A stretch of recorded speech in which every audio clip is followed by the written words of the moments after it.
Good afternoon, everybody. Uh, well, uh, this is my first interaction with you on data models and some of the GIS concepts. You might have heard with by earlier speakers about the basic GIS, and then they might have talked about the non-spatial data models and also some of the database concepts. But here we'll be talking about the spatial data models, the formats and structures, which is considered to be one of the most important component of geographical information system. Uh, Basically, data models are considered to be an important area because the basic research was evolved in data models way back in 1960 and 70s. And you might be aware that the technology is almost about 60 years old, wherein a lot of research has been done, and most of the research has been contributed by the universities. Uh, when we talk about data models per se, it is this basically data models uh, uses certain GIS components. Now, if you see the GIS components, the data inputting is one of the important parameter, database management, manipulation analysis, and output.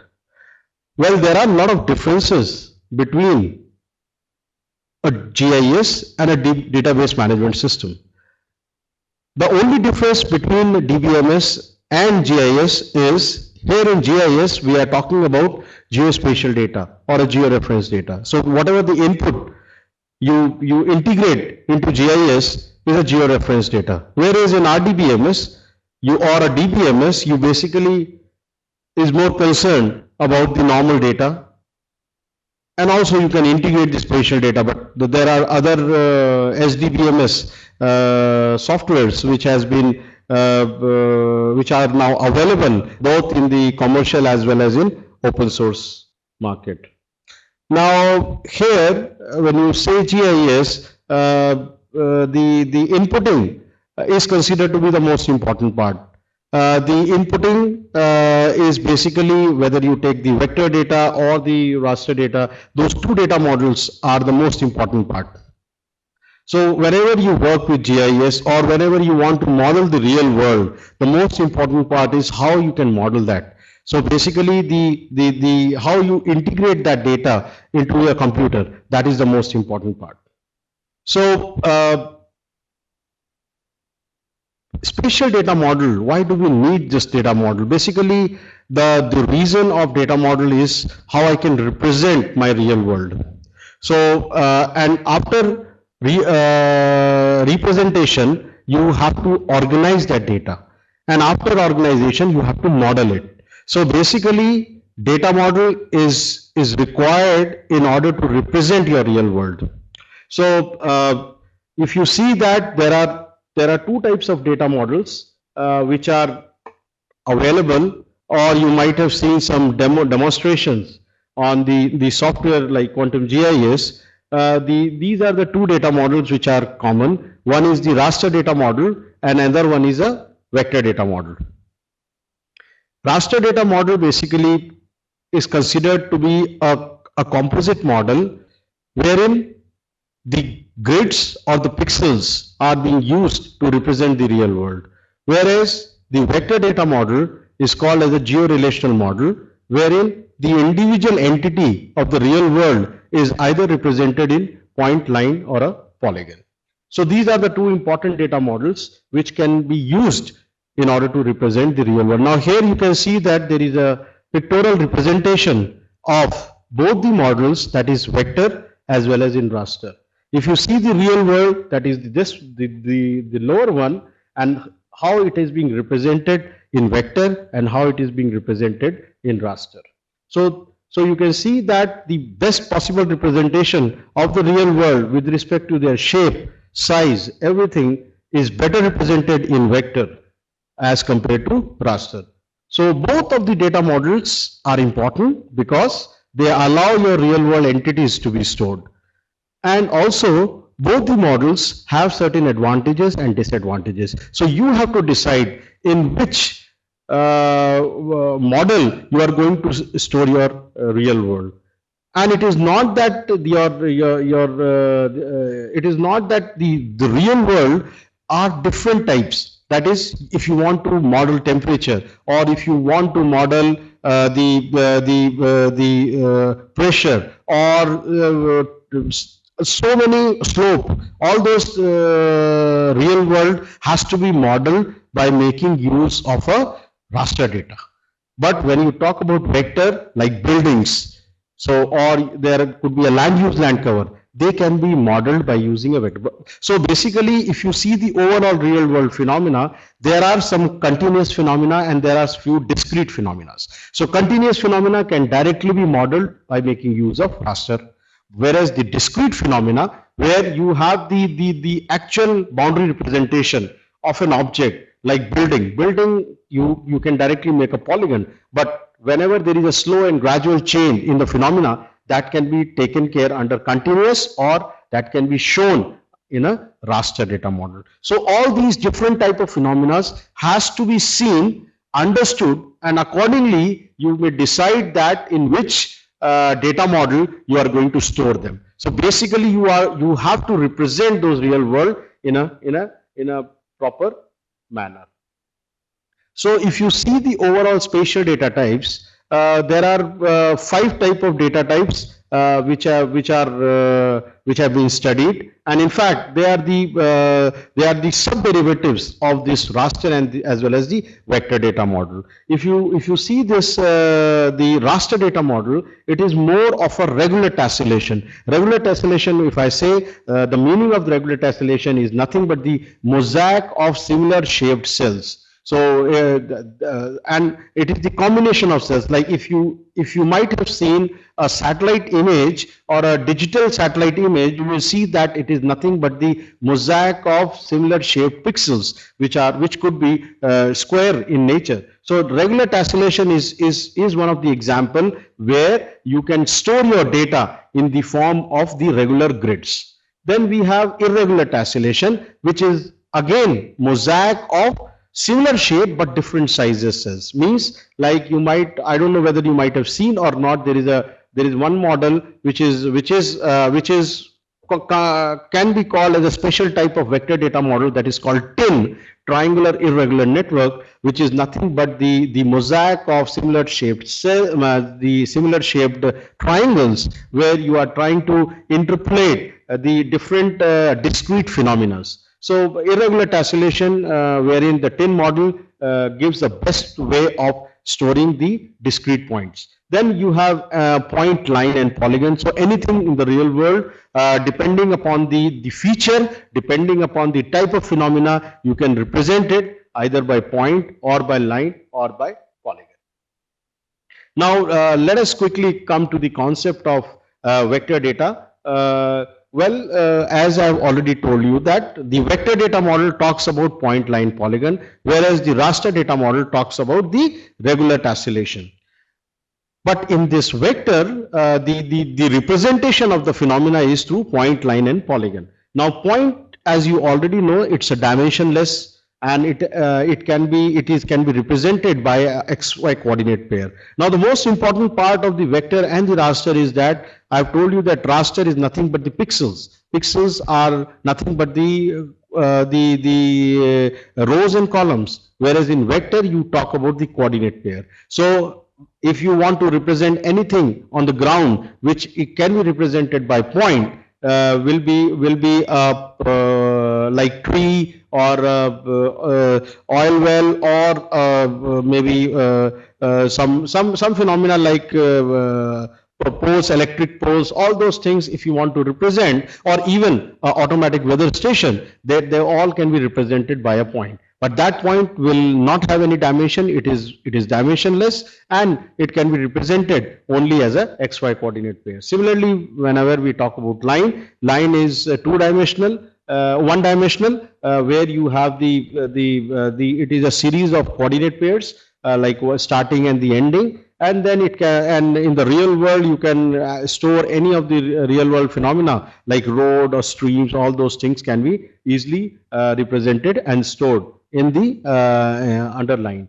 The third one is the polygon. Polygon is nothing but it has got two dimensions, and then basically the difference between the line and polygon is the starting coordinate pair and the ending coordinate pair will be same. So that's why it is called as a closed polygon. So you can have the different examples like land use land cover map or a soil map or anything where you are making a polygon can be easily represented by this.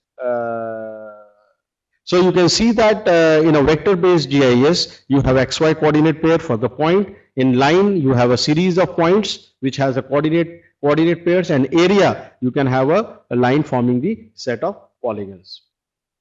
Now here you can see that the same feature has been represented as point, line and a polygon, and here you can have entity A which is represented by point, 5, 1 coordinates. Similarly for B, which is nothing but the line, and you have a series of coordinate pairs, and C you can have the polygon where you have a series of coordinate pairs, but the starting and the ending coordinate pairs are same.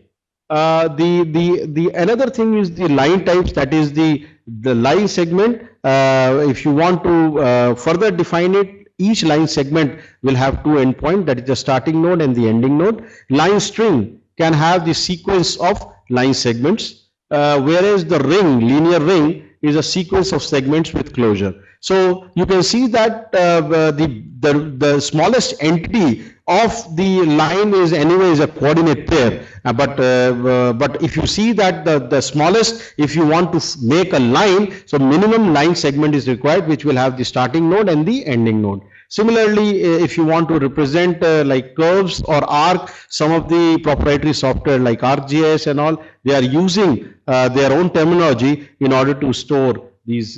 So the basic concept is same, only the terminologies used are slightly different. Now the biggest challenge in the earlier days was how I can organize my vector data model. Now, because the most important thing is here you are dealing with a complex data model. Complex data model means you are dealing with XY coordinate pair. Now, once you store them, how I should store that? Because there should be some mechanism of storing, so that there should be minimum redundancy. You might have heard about this term in your DBMS, that redundancy is nothing but the duplicacy. So the same concept come over here, that how I can organize my vector coordinates so that at any point of time I should retrieve the data at the earliest. Second thing is I should not store the points or the coordinate pairs again and again in order to have the optimum way of storage. So in order to organize them in a computer, there were different type of data models which came in order to store them. So there was a spaghetti structure, there was a whole polygon structure, there was a points polygon structure, and then there was a topological structure.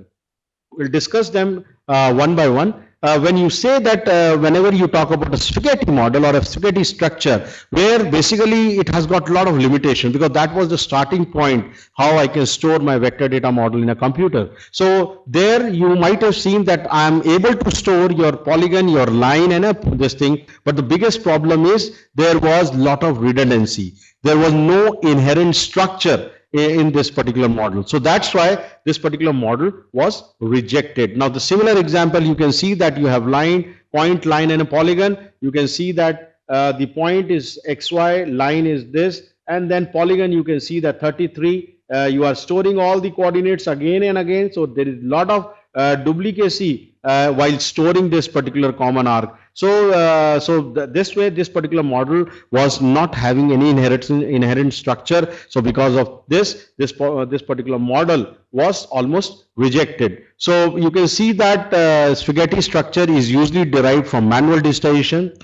Crossing lines, no crossing nodes. No crossing nodes means whenever the two lines intersect, If you are using a topological model, it has to be represented by a crossing node. But there was no crossing node identified in the vector data model, in the spaghetti data model. Then the common boundary between the adjacent polygon is recorded twice. Why I am trying to introduce the redundancy? I should reduce it. So, but in this model, I am storing my shared boundaries again and again. The third is no neighborhood information. No neighborhood information means that I don't know what is there, which polygon is there on my left hand side and which polygon is there on my right hand side. Similarly, the unlinked data required large amount of storage memory. Now, since all these things were not linked, you have to store them again and again. So, a lot of memory was consumed while storing this a simple vector data. So, this particular model was rejected. So similarly, there was then again this new model came into existence that was called as the whole polygon structure, which was a kind of spaghetti. So basically, polygons described by listing coordinates of points as you walk around. So you can see that coordinate or borders for adjacent polygon again was storing twice, may not be same, resulting in slivers or overlaps. So basically, when you try to do the duplication, you are again and again digitizing the common boundary. You may not have the same vertices which can coincide. So basically, because of like they may not coincide with each other, there is a possibility of slivers. So that is one problem. All lines are double. So basically that is also, and then of course there was no neighborhood information. That's why this particular model, you can see that this is A, B, C, and D. A, you can say 3, 4. You can see that this is 3, 4. Then we have 4, 4, 4, 2, and 3, 2, and then 3, 4. So that is the way I was storing all these polygons. So you can see a lot of redundancies goes into the data file. So that's why this particular model was also rejected. Then the new model came into existence, which was slightly better than a spaghetti model, where it was like a point polygon structure, where what you are doing is first of all the redundancy problem was reduced. And also what was happening is, here I am storing the point file separately and the polygon file separately. Now because of that, since I am storing those coordinate pair once, I am reducing my redundancy or a duplicacy. But there was still a problem with the point polygon structure because there was no neighborhood information, or I would say there was no topological information which was stored. So I'll just give you an example here. You can see that the point file and the polygon file both are separate. So I have to store once only the point file, and similarly the polygon file is also stored only once. So you can see that A12341, B1256. So that's why you can see that you can take the coordinate pairs from this point file and the polygon file is separate. So that is the way I was stored. The data was stored in a vector, but with certain limitations. After that, the another model which came into existence, and in fact this is the model which is supposed to be the best model, and it is being used by almost all the GIS software companies, or I would say this is the only model which is robust, and it is considered to be the most efficient model to store the data. So basically what it does is, first of all, you don't have to store your boundaries twice. That is, whatever the shared lines you are storing, that will be stored once. First. Second thing is, it also retains there are 3 spatial relationship properties, that is area. Any polygon will have an area. Any polygon will have the contiguity, means the left hand side and the right hand side, and there will be a connectivity, means the starting node and the ending node. So once all these properties are there, you are not storing it so many times, that is, the redundancy is reduced, topological relationships are retained.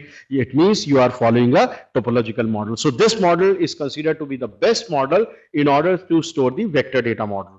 Another important part of this topological model, once your entire GIS vector data is follows a topological model, even if you apply any type of transformation. So here I am writing a rubber sheet transformation, or like if you want to reproject that vector data model into a different way, the topological model will always retain its properties. Means that I'm providing a rubber sheeting to this particular this particular map. You can see that I'm still retaining area. Area may not be same, but still it will have an area.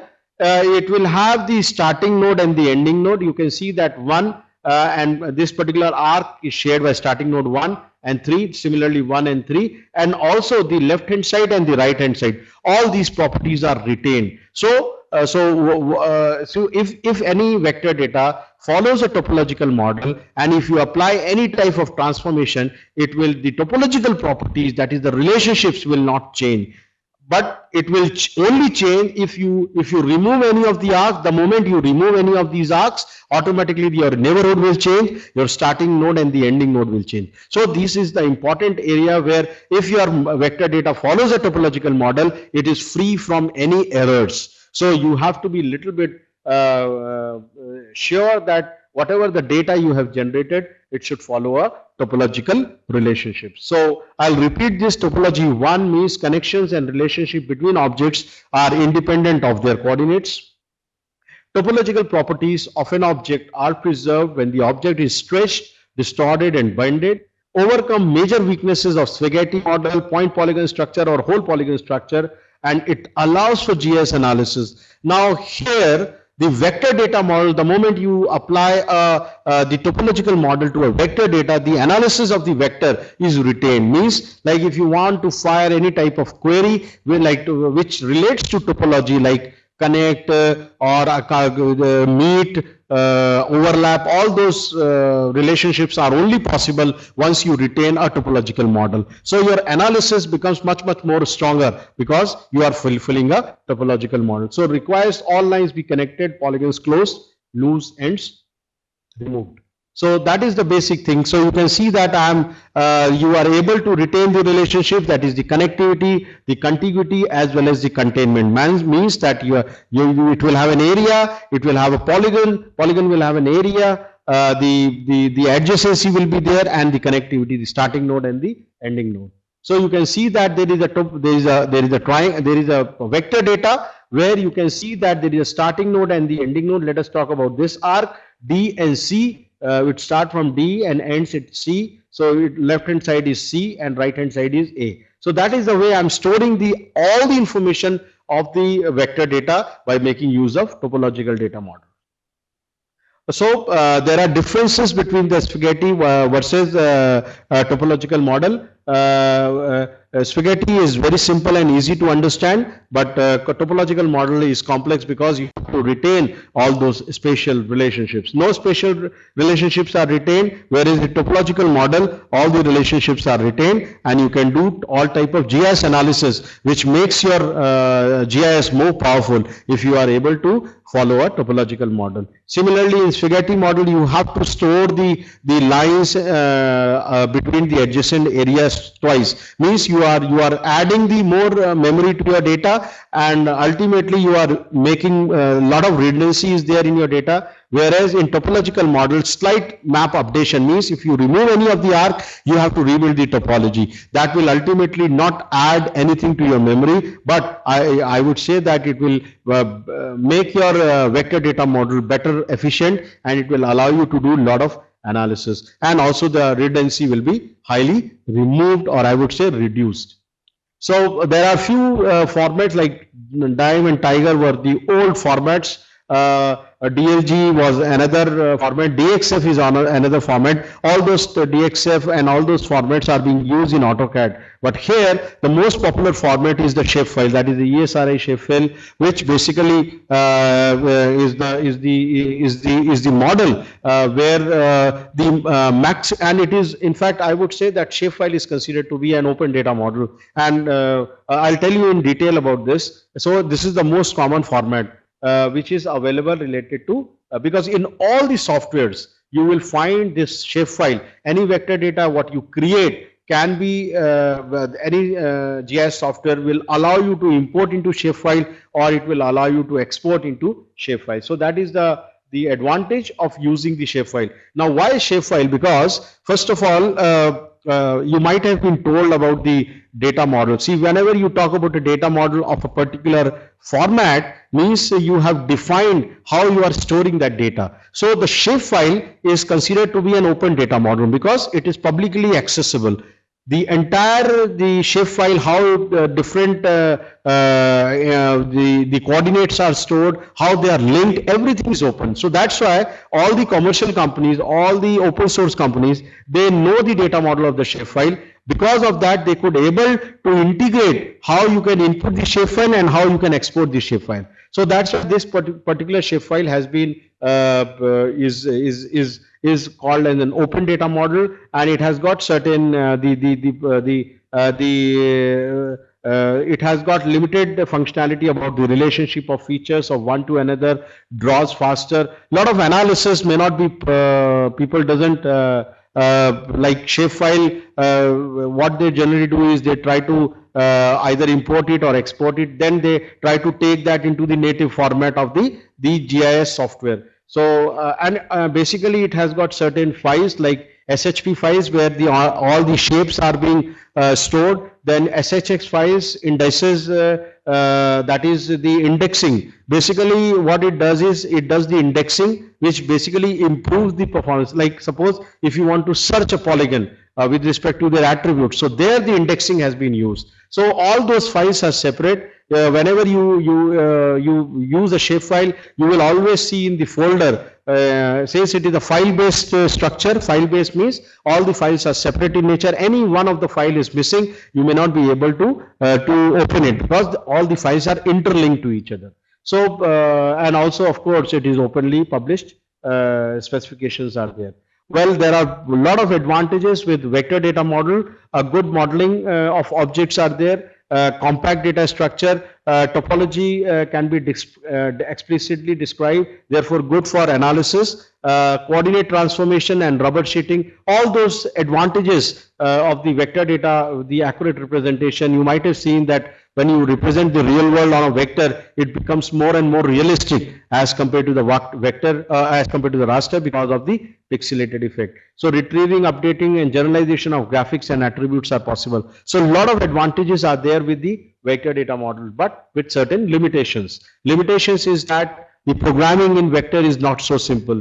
You have to really, since it deals with coordinate pairs, the programming of the vector data model is slightly difficult. Then combining several polygon networks by intersection on overlay. So because when you overlay different type of vectors, you have to build a new topology, and because of that there is a lot of computing power is involved. So that particular thing is anyway is a problem. Then display and plotting, often time consuming. So all those things is some of the advantages of the vector data model. So now coming to the raster data concept. Raster data concept, as I already told, it is nothing but the mosaic of similar shaped cells, and it is where the regular tessellation in one of the classic example. And one more important thing which I would like to tell you is that whenever you want to create your GIS layer, whenever you want to do you can create your data in raster or vector, but when you want to do analysis, that analysis has to be either done in vector or into the raster, because their data models are different, their way of storage is different, so their analysis has to be done with the same data model. So you can create your data in either in raster or vector, but analysis has to be either bring all your layers into raster or bring all your layers into vector. So the raster, you can say, as I have already told you, it is nothing but the grids or pixels. So attributes are recorded by assigning each cell a single value, and typically you can see that 8-bit assigned to a value, therefore 256 means 0 to 255 gray levels are there. Like you might have seen a digital image. Well, in the earlier remote sensing and image processing, you might have heard, you might have come across about these terms, that how the quantization levels are being stored. in the raster data model. Well, here is the example of the square grid. You can see that it could be equal length sides, or you can even store the image in the rectangular way. Like when you do the resampling, that resampling can be done either in the square grids or it can be made in the rectangular grids. Similarly, you have triangular, hexagonal. So there are so many things, but the only thing what we are using at present is the square grid. And then here you can see the tin model, which I was talking about, the irregular tessellation, which is nothing but the mosaic of similar shape but different sizes cells. So this is one of the example of a irregular tessellation. Anyway, we'll come to the example of irregular tessellation later.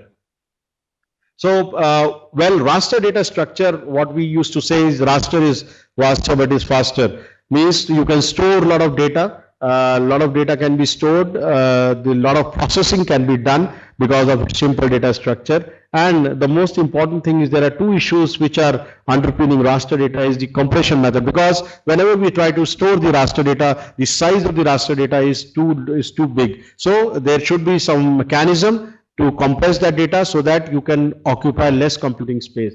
And of course the scan order, that is like whenever you want to do any type of data mining related algorithm you want to run, or you want to do some data processing, the scan order plays very important role. So the one of the example of the data compression of the raster data model is the run length coding. You might have heard about this particular concept. You can see that I will explain you that run length coding basically try to reduce the number of pixels. Like for instance, you can see that this particular entire area, let us say it is 10 by 10, means 100 pixels are there, but the data resides in only few levels. You can see that in 9th row, 10th row, 11th row. So why I should store this thing? So what I can do is I can store these gray values. You can see that row 9, 2 to 3, it starts from 2 and at 3. Similarly for 6 to 6, this is the way I'm storing, and then 8 to 10. Similarly for 10, I start from 1 to 10. So that is the way I can store my entire gray levels, which are nothing but the data, in order to reduce the size. So this is the best way of compressing the data. So one of the widely used raster data representation and compression techniques. So you can see that I have an image of 8 by 8, means 64 bytes image, and if I try to calculate the number of pairs where the data resides is around 13. So 13 into 2 is around 26 bytes. So you can say that instead of storing my entire data into 64 bytes, I have, by making use of run length compression, I have reduced to 2.5 times. So you can see that how, with the help of the raster compression, how I have reduced my data. So there is another example of a quad-tree compression, which basically talks about the way I can store the very complex data. Now, complex data in the sense that, like for instance, there is an area where the heterogeneity lies only in I would say few pockets. Now, if the heterogeneity lies in a few pockets, and you want to store the entire area with the same size of the pixel, you'll be taking a lot of memory space. So what you can do is you can use a quad-tree compression, which can also be called as something like an irregular tessellation, where basically you can divide your entire area into 4 quadrants, and then after dividing you can decompose that entire area unless and until you reaches to the homogeneous this thing. So that way you can reduce the size, or I would say the number of pixels stored will be very less. You can see that this is one of the example. You can see that there are few heterogeneity. So once this is an area, I can divide this entire area into 4 quadrants. Once I divide this area into 4 quadrants, you can see that this is one quadrant, this is another quadrant, this is another quadrant, and this is another quadrant. So you can see that 0, 1, 2, 3. So the moment I reach to this quadrant, you can see that I don't think you find any homogeneous, because you have 0 as this thing, 1, 1, 1. So I don't see this quadrant as a homogeneous quadrant. So you can see that this is 0. So I'm further dividing this into 4 quadrant. So this gets further division, and then you reaches to the homogeneous state. Similarly, if I reaches to this particular quadrant, which is this quadrant, Here you can see that this is homogeneous because all there is no heterogeneity lies into this. So you can see that I will stop my decomposition at this stage. Whereas if I go to this particular thing, where again I find a similar type of situation which was there into this, so here also I am doing the decomposition, and then the moment I do the decomposition, I could see that I have reached to the homogeneous state. Similarly, for the fourth one, here I am again finding the homogeneous state. So by this I can reduce the size, the number of pixels which are there in your area. So that is the way where I can make use of this particular decomposition.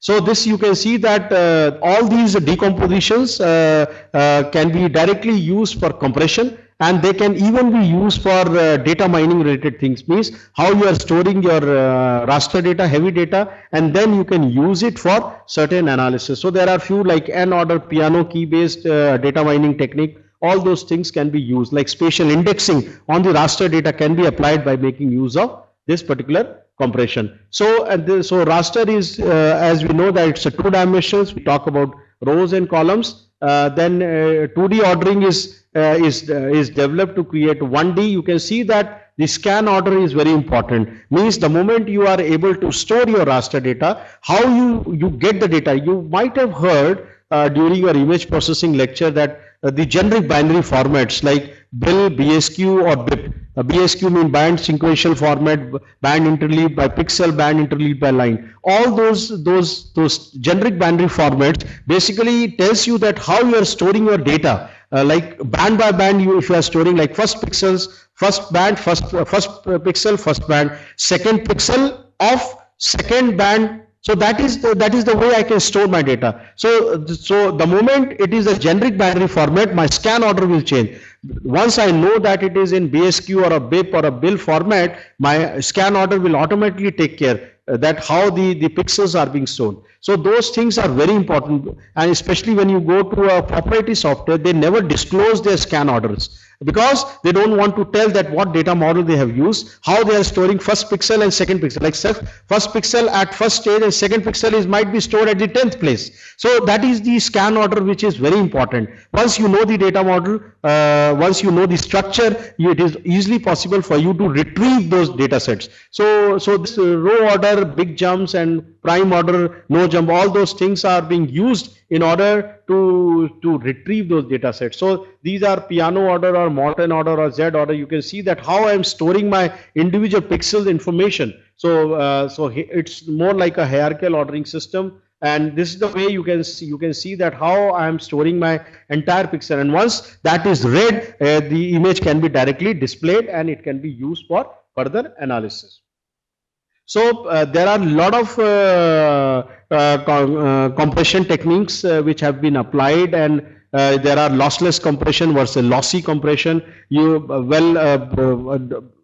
I would say that JPEG 2000, or I would say ECW, enhanced compression wavelet. There are few compression techniques which have been developed, and they have demonstrated the type of compression they do. Like earlier time, like Australians have developed this ECW compression, and by ER Mapper. ER Mapper was one of the company. Now it has got merged with Apollo and this Intergraph and all. So they were the people who have developed the lossless compression, even better than a JPEG 2000. So because of that, the image of the raster data model of very big size, I would say that around 100 Mbps or 100 MB of the entire image get compressed into around 2 MB or 3 MB. So that is the level of compression they were doing, and because of that level of compression, they could able to put that onto the web. So that image web server was quite common at that time. So ECW was the biggest contribution that was made way back in 2000, 2004 or 5, and then Mr. Sid is also one of the examples. So